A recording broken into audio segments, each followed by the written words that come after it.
श्री स्वामी समर्थ. नमस्कार मित्रांनो. पैशाची तंगी आहे, पैशाची अडचण आहे, असे अनेक कमेंट आम्हाला येतात. काही वेळेला लोक आम्हाला मेसेज करून सांगतात, तर यावर काही उपाय सांगा असे त्यांचे म्हणणे असते. आणि यावर आम्ही बरेच उपाय देखील सांगतो. मात्र काय होतं, बऱ्याचदा यावर काही पथ्य आणि नियम पाळावे लागतात, पण ते आपण पाळत नाही, त्यामुळे ते उपाय उपयोगास येत नाही. जसं की उदाहरणार्थ, जर आपण एखादा माता लक्ष्मीचा उपाय करायलो असेल, तर ती उपाय पूर्ण होण्याकरिता किंवा ते उपायाला जी आपण इच्छा मागलेली आहे ती इच्छा पूर्ण होण्यापर्यंत तरी घरात कुठल्याही प्रकारचा मांसाहार न करणे, किंवा जे धर्मानुसार अमान्य अशी कार्य आहेत ते करू नये, जे धर्मात वर्जित सांगितले गेलेले आहेत असे कामे करू नये. पण मित्रांनो, हे काही जे उपाय आहेत ते काही लोक म्हणतात की काही असा उपाय नाही का ज्यामध्ये कुठल्याच प्रकारचा नियम पाळण्याची गरज नाही. तर हो, असा सुद्धा एक उपाय आहे जो अत्यंत साधा आहे. त्यात तुम्हाला कुठल्याही प्रकारचं काहीही नियम किंवा अटी पाळण्याची गरज नाही. ते उपाय आज आम्ही तुम्हाला सांगणार आहोत. जसं की आपल्याला माहिती आहे, धनप्राप्तीसाठी अनेक तंत्रमंत्र आणि विद्या या जगात आहेत. काही लोक काळा जादूचा सुद्धा वापर करतात, पण या सर्वांमध्ये अशा गोष्टीकरिता किन्नर लोकांना म्हणजेच तृतीयपंथी लोकांना खूप जास्त महत्त्वाचे मानलं गेलेले आहे. तृतीयपंथी म्हणजे असे लोके जे तर स्त्रीही नसतात आणि पुरुषही नसतात, यांना खूप महत्त्व दिले जाते. आणि या किन्नर लोकांचा जर आशीर्वाद आपल्याला मिळाला, या किन्नर लोकांनी त्यांच्या मनापासून जर आपल्याला आशीर्वाद दिला, तर आपल्या आयुष्यात जे येणाऱ्या अडचणी आहेत, आपल्या भाग्यात जे कुठलं अडचणी असतील, पैसा धनसंपत्ती कशाचीच आपल्याला कमी राहणार नसते. यांचा आशीर्वाद खूप जास्त सुखाचा असे मानले जाते. आणि हे सहजासहजी कुणाला आशीर्वाद देत नाहीत. पण यांचा एक छोटासा सोपा उपाय आहे जे हे नक्की तुम्हाला करू देतील. हे छोटासा उपाय तुम्ही एकदा नक्की करून बघा. या उपायासाठी तुम्हाला कुठल्याही प्रकारच्या नियम व अटी नाही. मित्रांनो, समुद्रशास्त्र आणि संद पुराण या दोन ग्रंथांमध्ये काही असे उपाय सांगितलेले आहेत जे तुम्ही या किन्नर लोकांकडून करून घेतले किंवा तुम्ही केले तर तुमच्या आयुष्यात धनप्राप्तीची समस्या कायमस्वरूपी संपू शकते. हे उपाय खूप सोपे आणि सत्कार आहेत. हे उपाय जर तुम्ही एकदा केले तर याचे फळ नक्की तुम्हाला मिळेल.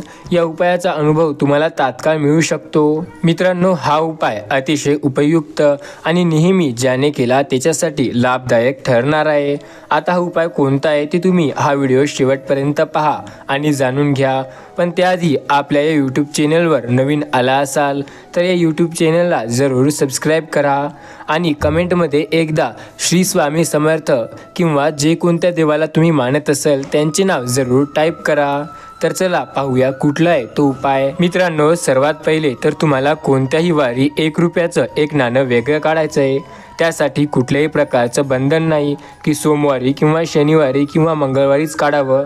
रविवार, मंगळवार, सोमवार, शुक्रवार, शनिवार, गुरुवार कुठलाही दिवस असो, तुम्हाला 1 रुपयाचं एक नाणं काढायचं आहे. आणि त्यासोबत तुम्ही अजूनही काही पैसे ठेवू शकता, ते घ्यायचे आहे. आणि तुमच्या परिसरात आसपास तुम्हाला एखादा वयस्कर किन्नर पाहायचा आहे. नक्कीच तुम्ही शोधाल तर तुम्हाला तुमच्या आजूबाजूलाच एखादा वयस्कर किन्नर नक्की मिळेल. आता त्याला हे पैसे द्यायचे आहेत आणि त्याला बोलायचे आहे.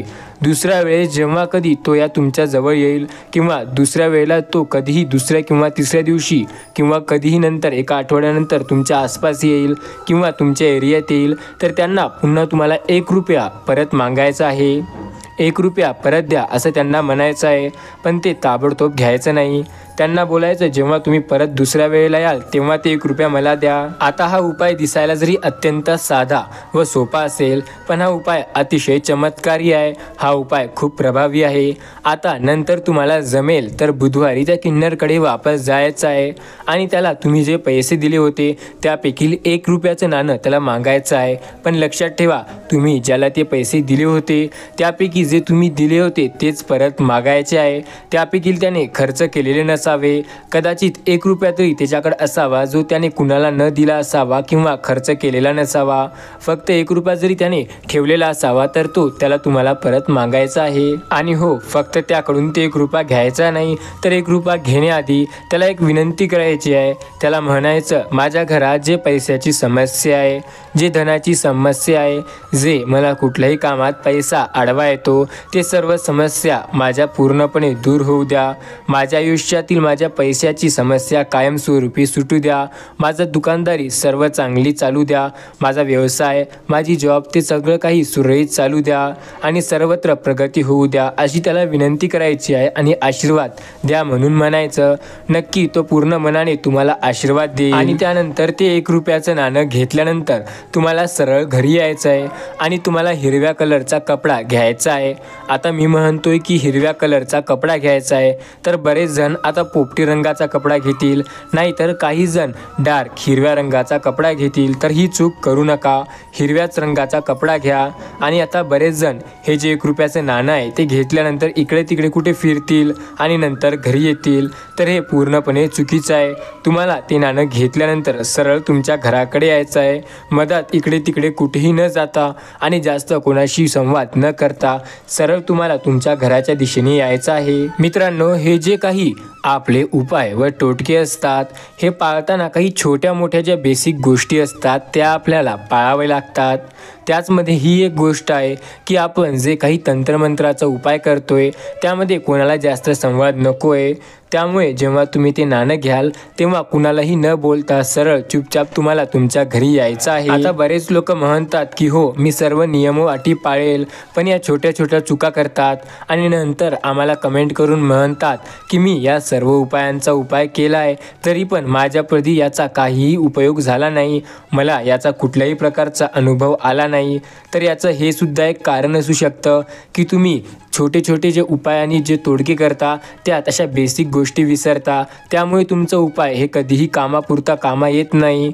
त्यामुळे येताना कधीही कोणाला बोलू नका. ते 1 रुपयाची नाणी तुम्ही घरी घेऊन आल्यानंतर एका हिरव्या रंगाच्या कापडामध्ये, एका हिरव्या रंगाच्या पालवामध्ये ते 1 रुपयाचं नाणं ठेवायचं आहे आणि त्याची पुडी बांधायची आहे. आणि नंतर आपल्या घरात जिथे कुठे कॅश बॉक्स असेल किंवा जिथे कुठे आपली धंद्याची पेटी किंवा गल्ला जे काही असेल, जिथे आपण आपले पैसे धन ठेवतो, तिथे ते ठेवायचं आहे. आता काही जण म्हणतात की आम्ही पॉकेट वापरतो, तर त्यांनी ज्या जागी पैसा ठेवतो, ज्याला आपण पॉकेट म्हणतो, ते पॉकेटमध्ये सुद्धा हे नाणं एका हिरव्या पालवात बांधून ठेवू शकता.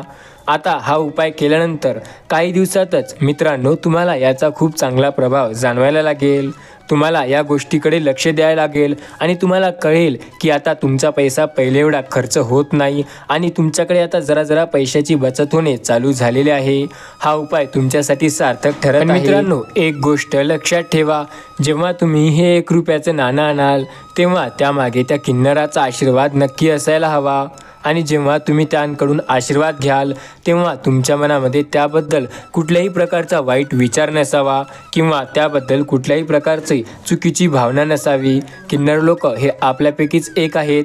समाजात ग्रंथानुसार असं म्हटलं जातं की जे ग्रंथात सांगितलेलं आहे, स्त्री आणि पुरुष यांपेक्षा श्रेष्ठ किन्नर असतात, असे ग्रंथामध्ये म्हटलेलं आहे. तुम्ही ते ग्रंथ चाळून पाहू शकता, त्यामध्ये तुम्हाला योग्य असे उत्तर नक्की मिळतील. आणि हा उपाय एकदा नक्की करून बघा.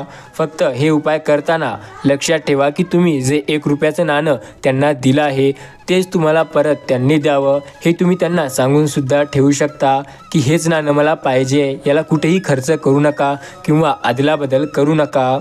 जर तुमचंच नाणं तुम्हाला मिळालं तर तुम्हाला या गोष्टीचा नक्कीच चांगला अनुभव येईल. आणि हा उपाय तुम्हाला कसा वाटला एकदा आम्हाला कमेंट करून जरूर सांगा. श्री स्वामी समर्थ.